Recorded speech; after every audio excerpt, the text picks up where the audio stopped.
The tension in the house crackled like static electricity. John and Sarah, married for 5 years, found themselves locked in a silent war. It started with the missing cereal, then progressed to the vanishing cheese, culminating in the disappearance of an entire roast chicken. Their accusations, whispered in the dead of night, hung heavy in the air, each one fueling the suspicion that had slowly taken root between them. John, a meticulous man who liked his routines, was convinced Sarah was the culprit. He'd seen her sneak an extra cookie, her eyes gleaming with guilty pleasure. Sarah, meanwhile, felt a deep pang of betrayal.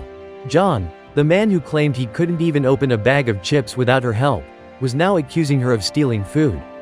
One Friday evening, John sat at his desk, the glow of the computer screen illuminating his face. He was engrossed in a presentation, oblivious to the world around him. As he clicked the final slide, a soft, hesitant meow cut through the silence. At first, he dismissed it, assuming it was a figment of his imagination. He was tired, stressed, and possibly going a bit crazy. But the meow came again, this time closer, almost as if coming from within the computer itself. John froze, his heart skipping a beat. He leaned closer, pressing his ear to the metal case. Another meow, barely audible, but unmistakable.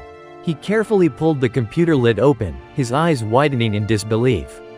Nestled between the hard drive and the motherboard, a tiny orange kitten, barely the size of his palm, stared back at him. It had big, bright eyes, its fur matted with dust and grime.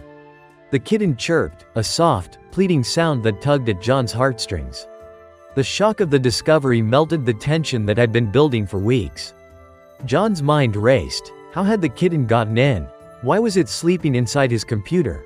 And where was it getting the food? A sudden realization dawned on him. The missing cereal, the vanished cheese, the stolen chicken, it all made sense now. This tiny creature, no bigger than his hand, had been pilfering their pantry, and it seemed, had found a comfortable abode in his computer case. He scooped the kitten gently into his hands, its small body trembling against his warmth. He looked at the tiny creature, so innocent and vulnerable, and he knew he couldn't abandon it. It was his responsibility now.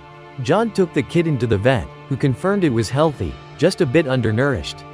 He named the kitten Jasper, after the color of his fur. As the days went by, Jasper became a fixture in their home. He would sleep curled up on John's lap while he worked, his purrs a soothing melody. Sarah, her initial suspicion replaced with amusement, took to feeding Jasper, her heart softening with each gentle meow.